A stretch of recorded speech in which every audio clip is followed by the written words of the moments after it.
Bismillahirrahmanirrahim. Assalamu alaikum, everyone. The subject that we'll be discussing today is don't ruin your relationships with people or don't spoil your relations with people. And this is something which is extremely relevant to each one of us. Often it happens that we develop some kind of misunderstandings with a person and we end up therefore having negative opinions about him. And it's important to understand why we develop such kind of negative opinions for people and how we can overcome such misunderstandings. So this will be the subject that we'll be discussing today. But before that, I will speak briefly about a hadith of the Prophet, peace be upon him. The Prophet once said that simplicity is a part of faith. And this very short sentence or statement has great meaning in it. It's a very powerful statement.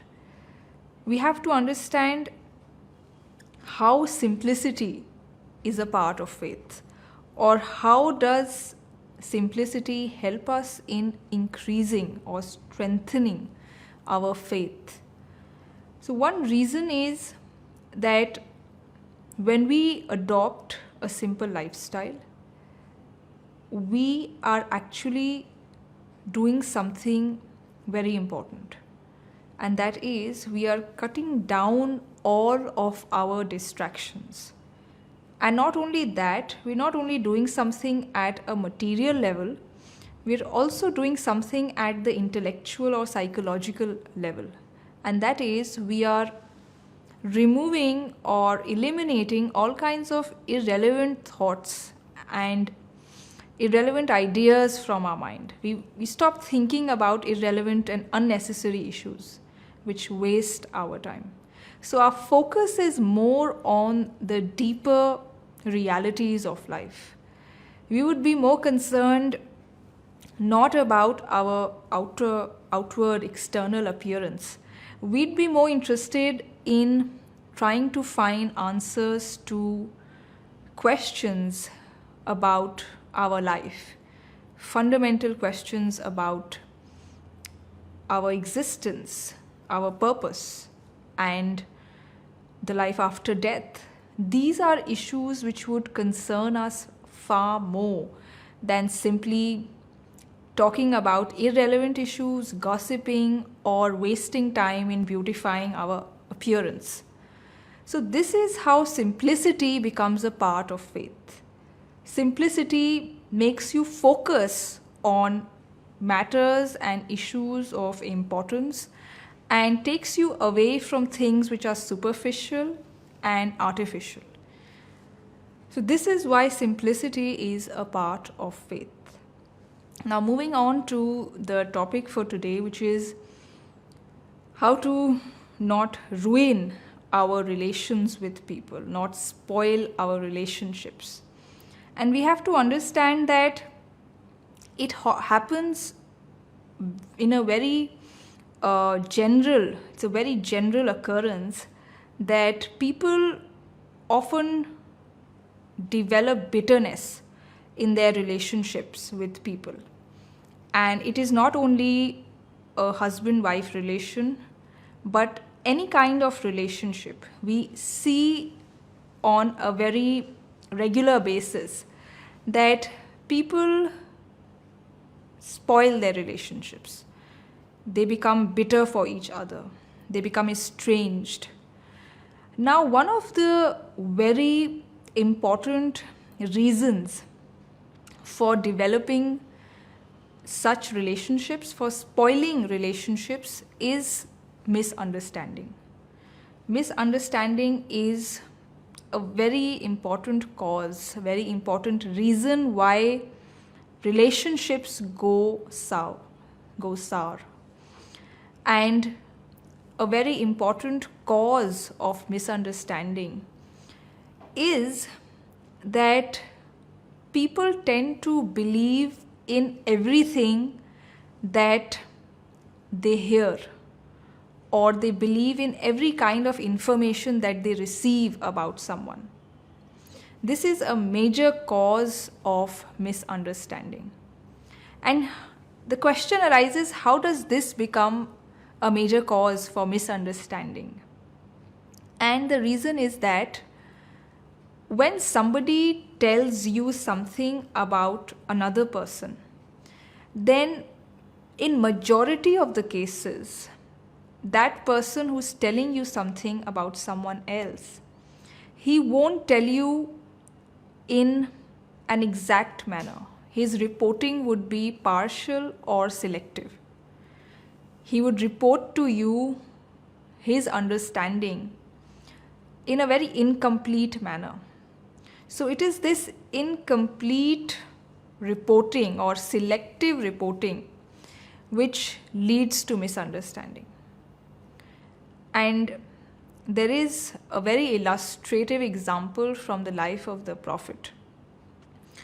Once the Prophet, peace be upon him, sent a person, his companion called Walid ibn Uqba, to a tribe called Banu al-Mustalik. And when Walid approached the Banu al-Mustalik, he saw that these people were standing outside their town in a crowd. And he developed some kind of bad suspicion about them. So he did not go and meet them, rather he ran off back to the Prophet in Medina, and he said to the Prophet that this group of people, this tribe, Banu al-Mustalik, are actually doing something, they're plotting against you, and they are coming to launch an attack on Medina. So be ready, be prepared to defend yourself. And later, the tribal chief of Banu al-Mustalik came all the way to Medina to speak to the Prophet, and he said that we were actually standing outside our town to welcome your companion Walid ibn Uqba. We were standing in anticipation of him. We were waiting for him eagerly. But he went away, he ran off without even meeting us, without even speaking to us, and without even knowing why we were standing there. So at this point, the Quran sent down a revelation to the Prophet, and it said that if any person comes to you with any kind of news, any kind of information, then you look very closely into that information. You try to verify that information and news. Because if you don't do that verification, then you might take a decision which would harm people and which you might later on regret. So here the Quran gives us a general principle of avoiding misunderstandings in life, misunderstandings in our relationship with people.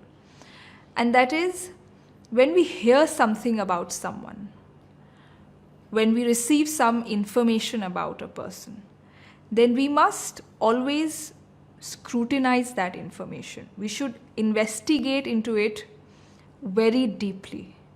And after thorough scrutiny and investigation, we should then arrive at a conclusion. We must not simply believe in whatever we receive, in whatever somebody tells us about someone. And this is extremely important in life. A lot of times we just listen to what somebody has told us about someone and we believe it to be true without caring to go into the depth of the matter. And that creates grave misunderstandings. Often you become negative for a person. You begin to hold a grudge for him or her.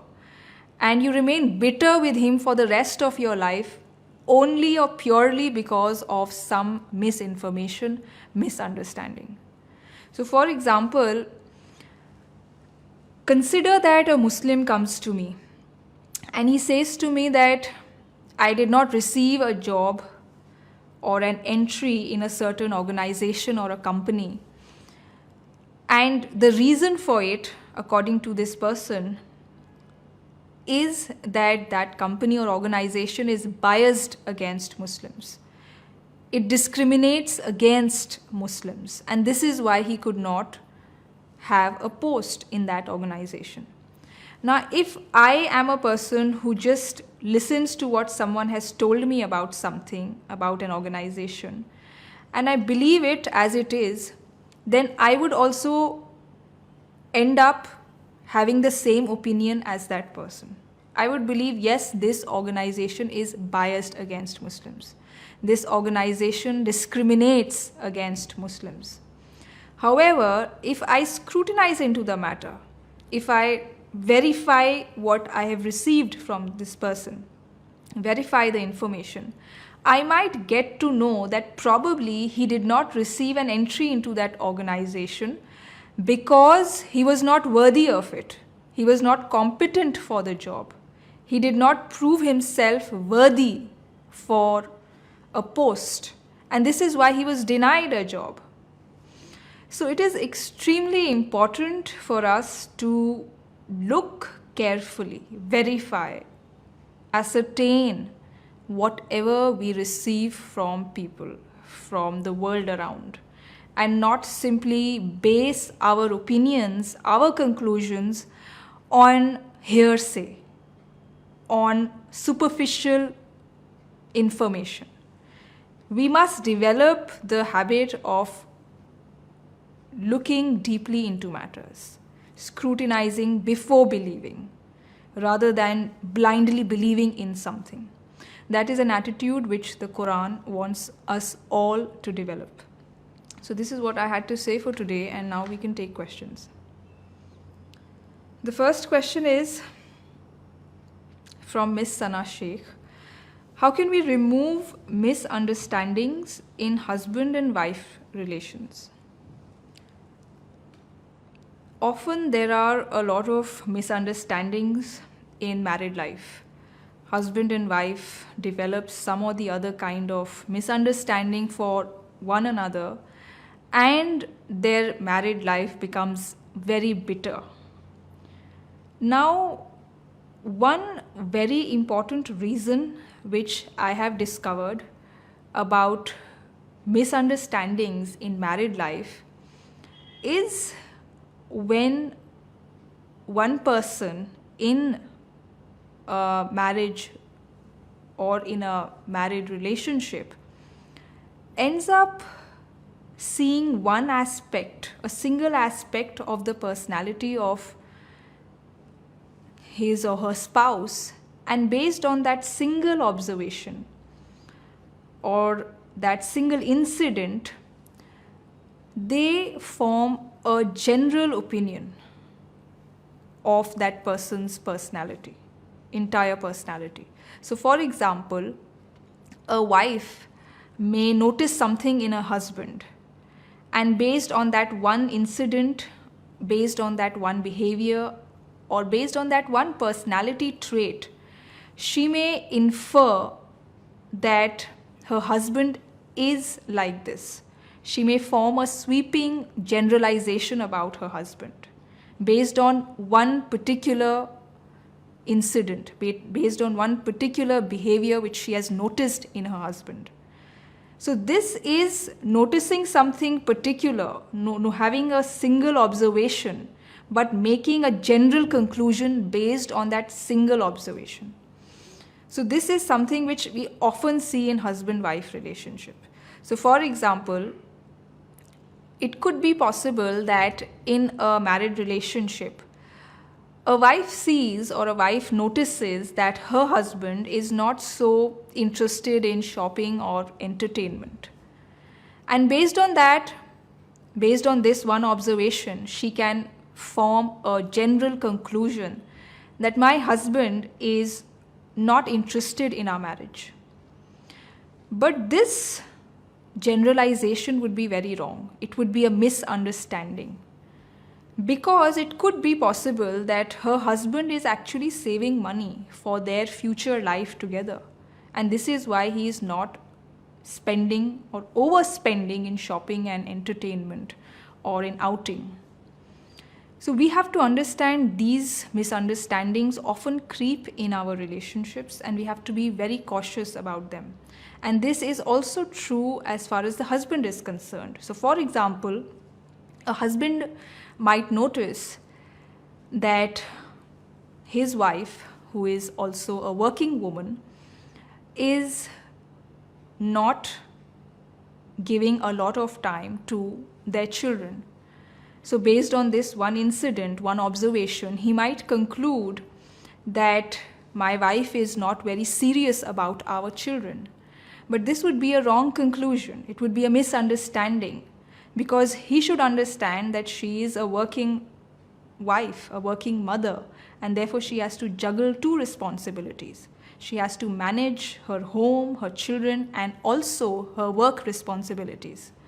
So he must understand that she has extra responsibilities on her, and this is why she is not being able to give a lot of time to children. So instead of assuming that she is not serious about children, he should actually support her, and he should try to help her raise the children.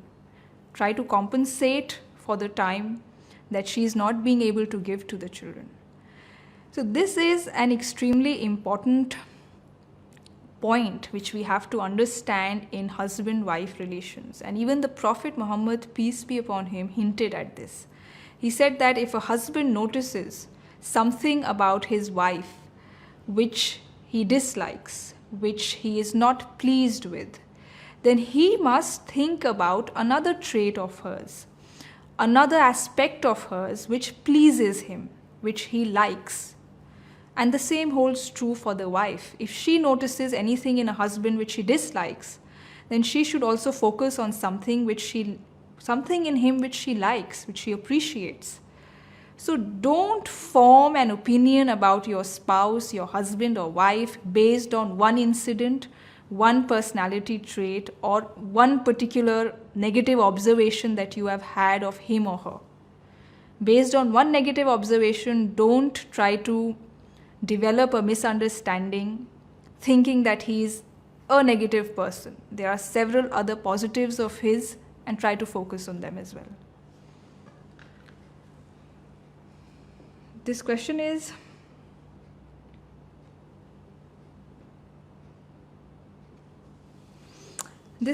from Miss Saima Falak. Why do when one always taunts you and points out negativities of you, and you have to live under the same roof with them? How to be patient and be tolerant at that time, or say every day? One of the aspects of life that we have to understand is that we won't have everything pleasant around us. Life would give us a bundle of pleasant things and also unpleasant things, negatives and positives. And these unpleasant situations or these negative incidents that we experience, as you have mentioned, they come in our life to actually train us. Because it might be so that you are a person who becomes extremely provocative. You become very provoked and angry when somebody says something against you, somebody taunts you. So you will experience, and God Almighty will make you experience such situations, so that you develop in yourself the personality of tolerating such incidents, of rising above such incidents, and developing higher thinking, and not letting yourself be affected by what people are saying to you. So for example, once a group of people came to the Prophet Muhammad, peace be upon him, and said to him, Assalamu alaikum. Instead of saying Assalamu alaikum, they said Assalamu alaikum, which means death to you. And this was a taunt to the Prophet. They, in a way, ridiculed the Prophet and mocked at him. But the Prophet did not react. Rather, he remained calm. He maintained his composure. And he also explained to his wife, when she lost her cool, she lost her calm, he said to her that God Almighty is gentle and he likes gentleness in every matter. And He did not allow himself to be enraged by what somebody was saying to him, by other people's negativity. So he maintained his positivity in spite of somebody else's negativity.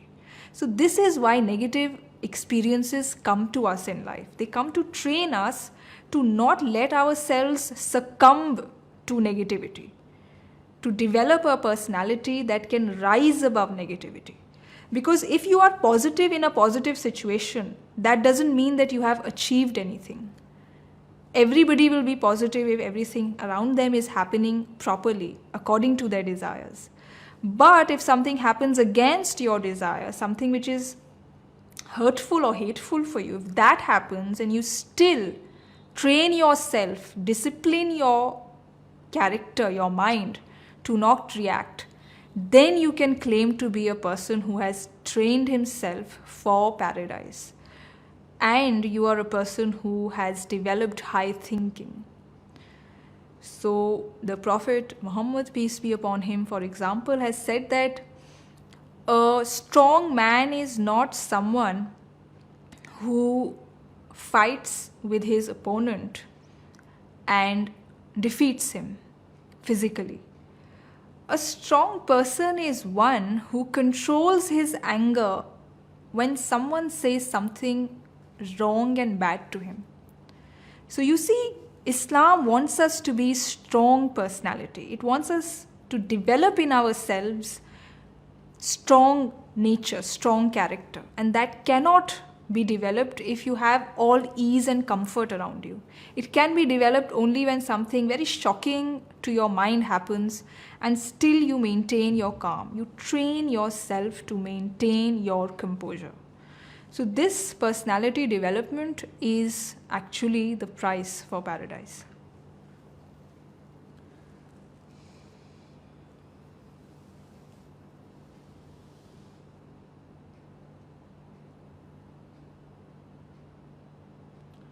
This question is from Mr. Aslam Beg. How should our approach be towards those who have lost all certainty in Islamic way of life and left it now as it has failed to give them conviction? How to deal with these aspects with them in regard to such issues as it affects social relations as well? We have to understand that God Almighty has given freedom to every person. He wants every person to have the freedom to think for himself, to understand for himself, and then follow any particular path, then follow any particular religion. So he does not want us to impose or enforce our ideas, our opinions on people. He wants people to be free. He wants people to understand matters based on their own thinking process. We can always enter into a dialogue with them, into a discussion with them, but we must never enforce anything upon them. So this is a very fundamental aspect about how God Almighty has created this world.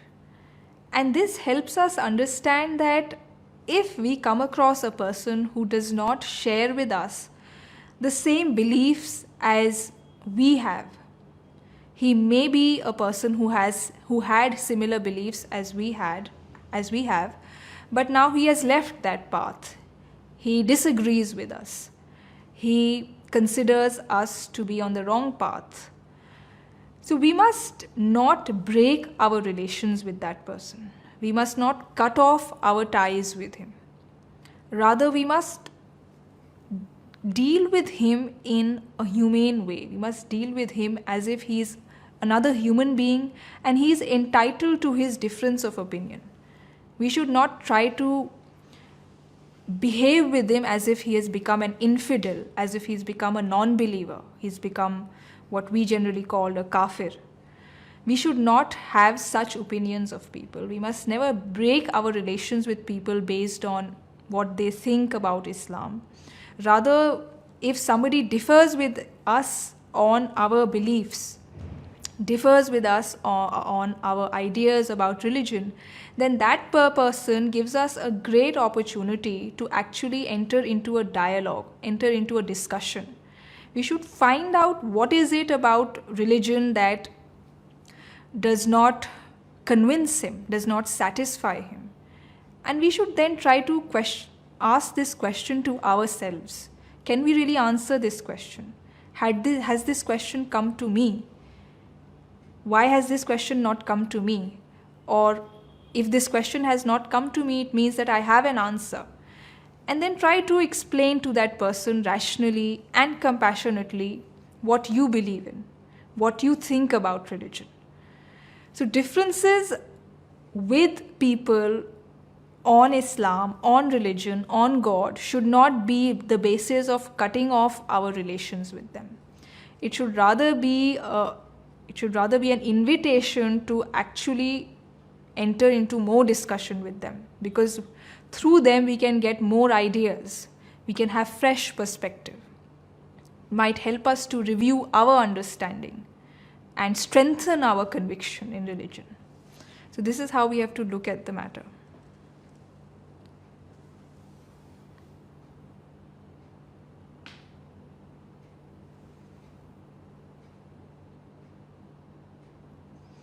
This question is from Mr. Arif Dar.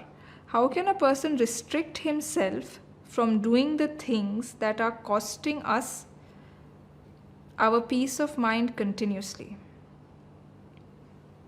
This question is not very clear to me, and I would request him to please rephrase it. The next question is from Mr. Imran Muhammad. How does scrutiny affect our thinking process, or how does it benefit us? One of the very important ways in which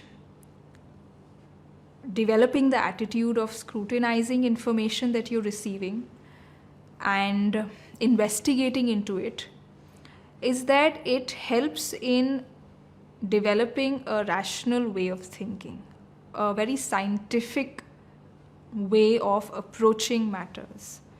So I'll give an example from the history of science.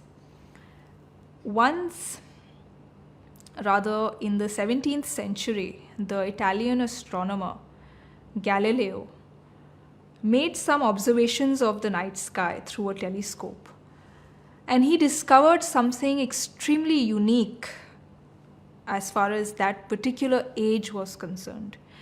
He discovered that the planet Jupiter, our solar system has 8 planets. And he discovered that the planet Jupiter, which is the largest planet, has certain moons. Just as the Earth has a moon, similarly Jupiter has several moons orbiting it. Now this was a revolutionary discovery at the time of Galileo. The reason is that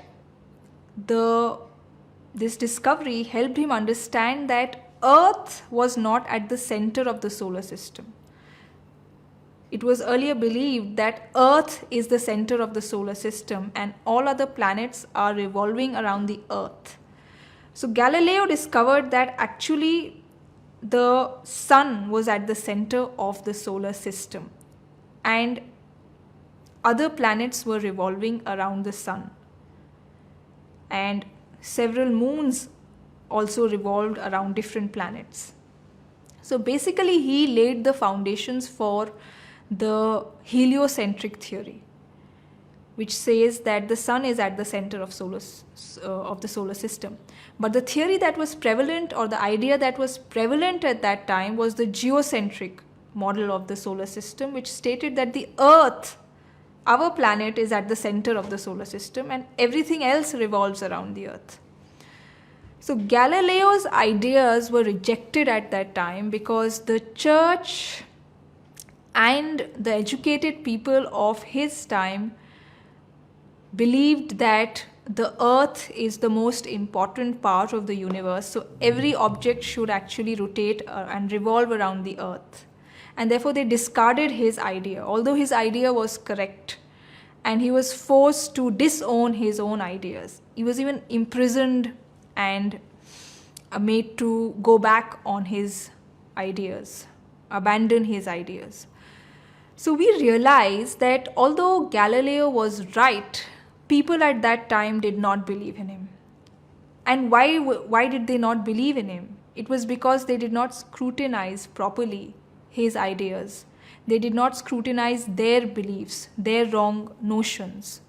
So we must know that whatever beliefs we have, whatever ideas we have at the moment, whatever notions we hold, we must constantly keep questioning them and upgrading them based on the new information that we receive. Upgrade them or review them, either strengthen them or reject them. So the ability to question yourself. You might be, for example, holding a belief right now. You must be having an opinion right now about something. You must try to question that opinion and try to answer the questions that come to your mind related to that belief you have.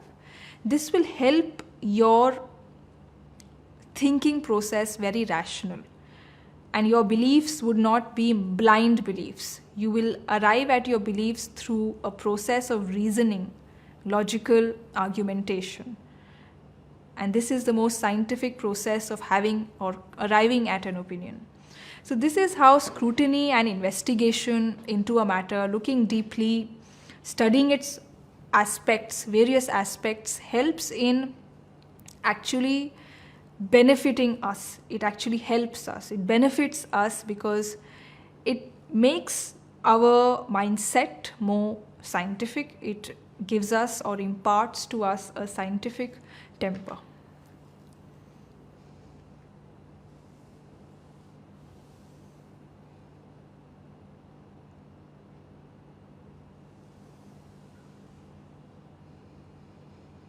This question is from Mr. Wani Bilal, and it's a very interesting question. How to manage a relation if husband and wife are like north and south poles? Or for that matter, more generally between any two people who are very different from each other? I think this is a very good question. And we have to understand the real purpose of why God Almighty brings two people together in marriage. Why does God Almighty bring a husband and wife in marriage? The reason why God Almighty has brought two people in marriage, a man and a woman, is not because He wants them to have some worldly objective. Rather, God Almighty has a very high purpose which He wants both of them to achieve. And that high purpose is intellectual and spiritual development. Islam's highest goal for a person, for both a man and a woman, is that they should spiritually develop their personalities. The Quran says that only a purified personality will attain paradise, will achieve paradise. Zalika jazao man tazakka. It means that a developed person will find place in paradise. An intellectually and spiritually developed person. And marriage is a kind of a partnership. It is a kind of a companionship which helps in achieving this higher spiritual purpose. Now, how does it do that? One way in which it does that is that when two people come together, when a husband and wife come together, they are two different persons. Both are different personalities.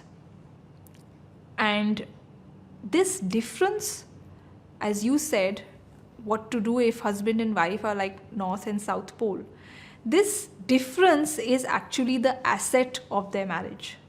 That is the true treasure of their marriage, because these differences help in development.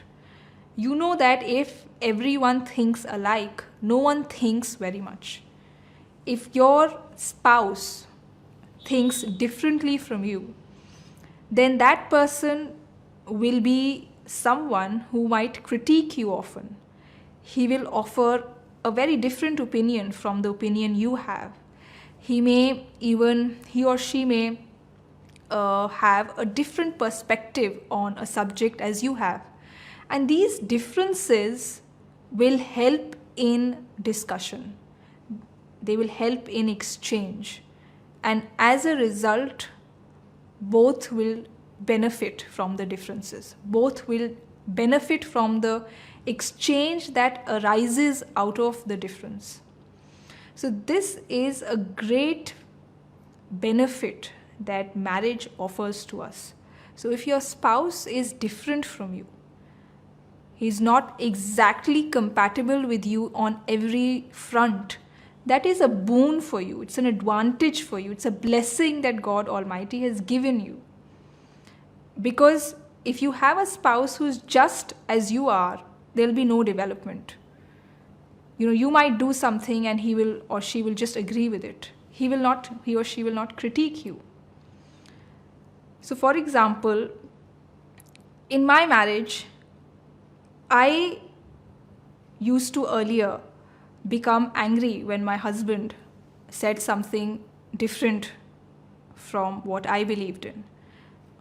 And later I realized that when he offers me a different opinion, when he gives me a critical remark, when he disagrees with me, then that is a moment for me to actually reflect on myself. For example, he may say something to me about my behavior.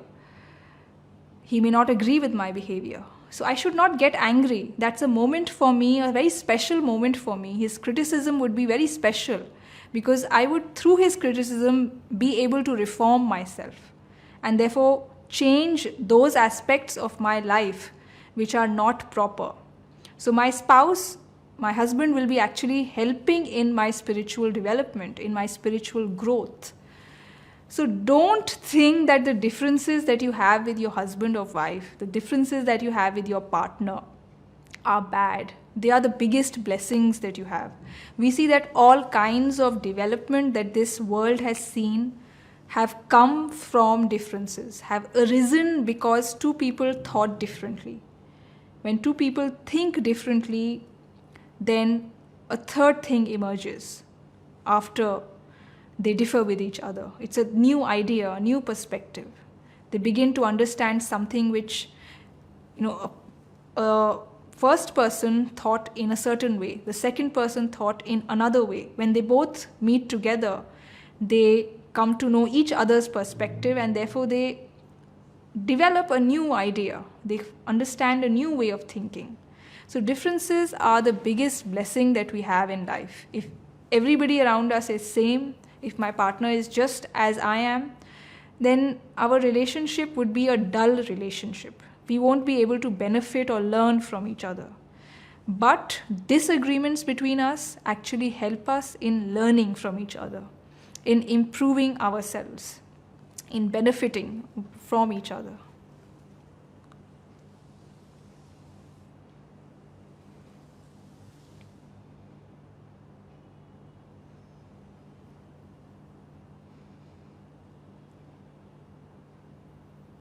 This question is from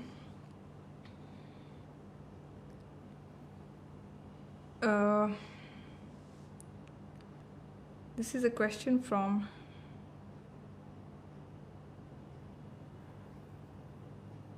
Mr. Mir Ali. Why is having a bad opinion so discouraged in Islam?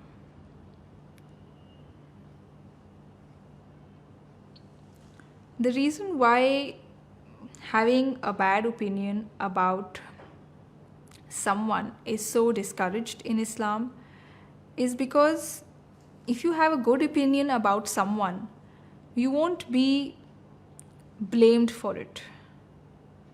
You will not be answerable for having a good opinion about someone. But if I suppose have a bad opinion about a person, then immediately I become accountable before God for that bad opinion, especially when I mention my bad opinion about someone to another person. For example, if I detect a moral flaw in a person and I share it with another person, I discuss it with people, then I will become accountable for this act of mine. God Almighty will hold me accountable, because if that person does not have that moral flaw, if that person does not have any such fault which I believe he has and which I have spoken about with people, then I become blameworthy. I become a person who has spoken something about another person without proper scrutiny, without proper understanding. I have gone about and discussed his flaws and shortcomings with people. That's the worst thing that you can do. And the Prophet, peace be upon him, has said that if a believer blames another believer for sin or for disbelief, and that person actually does not have these traits, he is not a sinner, he is not a disbeliever, then the person who is casting the blame will actually be held responsible before God for these sins.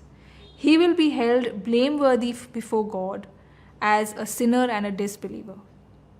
So this is a very, very serious matter. If you say something about a person and he does not have that quality, he does not have that trait, then God will punish you for that trait.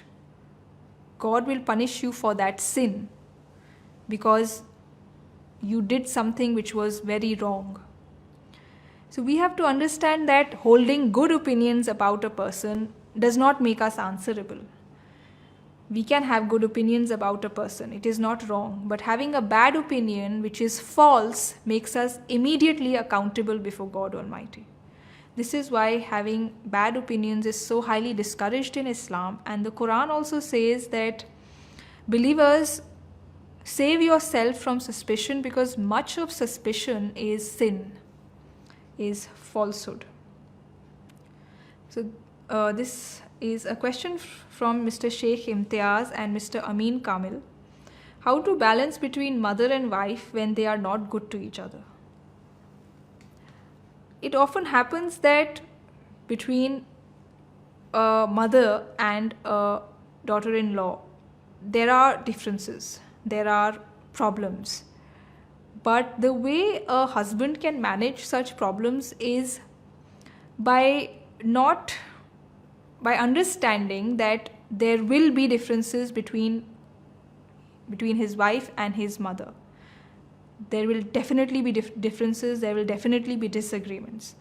But he should not go about taking sides of any particular person.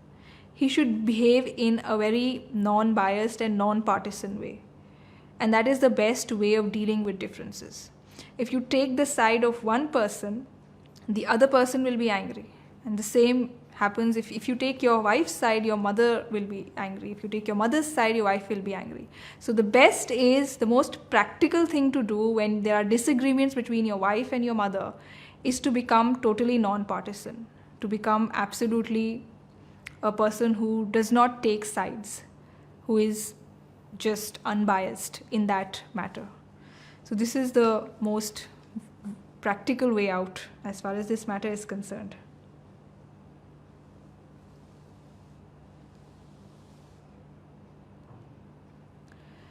This question is from Mr.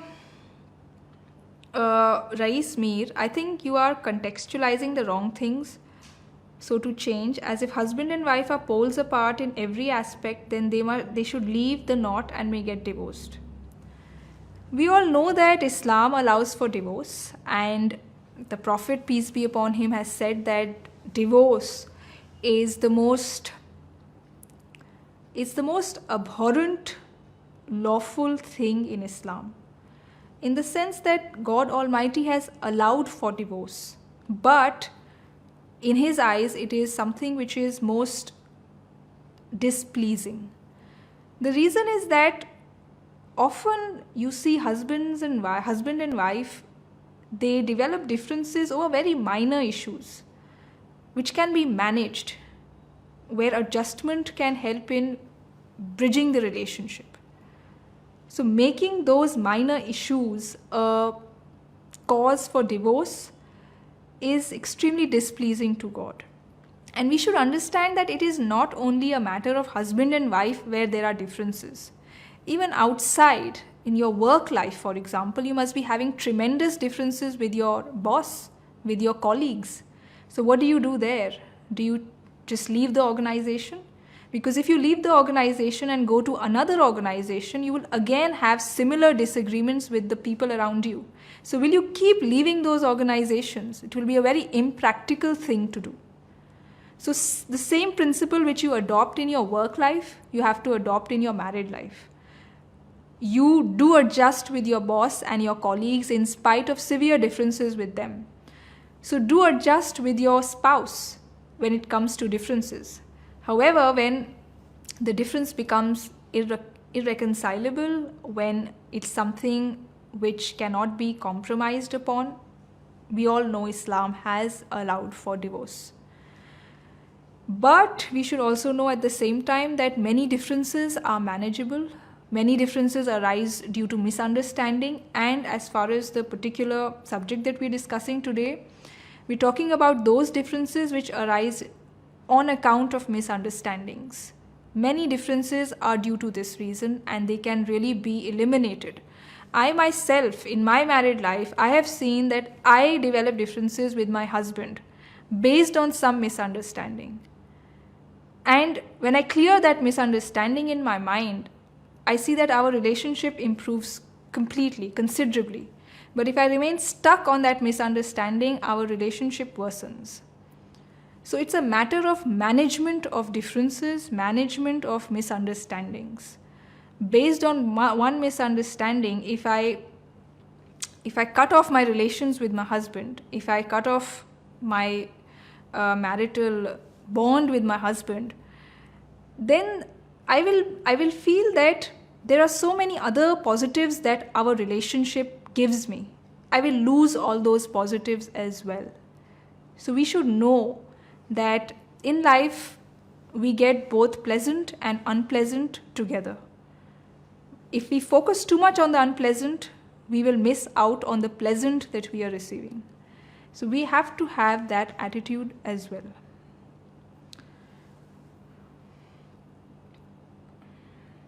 This question is from Mr. Samir Dar. To what extent critical thinking is good? Is critique permissible in Islam? We should know that God Almighty Himself has established the tradition of criticism or dissent in Islam. We all know that when God created Adam, the first man, He presented him before the angels. And the angels said to God, the Quran says, that why have you created this creature who will spread corruption and bloodshed on earth, while we angels are already there to glorify you and to sing your praises? So God Almighty did not become angry at their dissent, at their questioning, at their criticism. We see that. Rather, He provided an answer to the angels through Adam. And when the angels received that answer, they were satisfied, convinced, and they submitted to God's decision. So we have to understand that criticism is something which always helps in improvement, in further understanding a matter. Only some days back, I was in discussion with a group of people over something very fundamental related to Islam. And one of the persons disagreed with me very strongly. And at that point in time, I did not understand his disagreement. But somebody else helped me understand that his disagreement was very valid. And that led me to question my own understanding. And then I studied further. I went back and looked deeply into the issue. And as a result, I was able to grasp or achieve a greater understanding of the matter which I didn't have before. I had an opinion about a matter, but my arguments were not strong. When that person critiqued me, when that person disagreed with me, I went back and studied. And that study then helped me in further strengthening my arguments about my opinion. So, criticism is a very positive aspect of life, both religious and secular. We should not see it negatively. We should see that it raises our intellectual level, it helps us understand matters more deeply.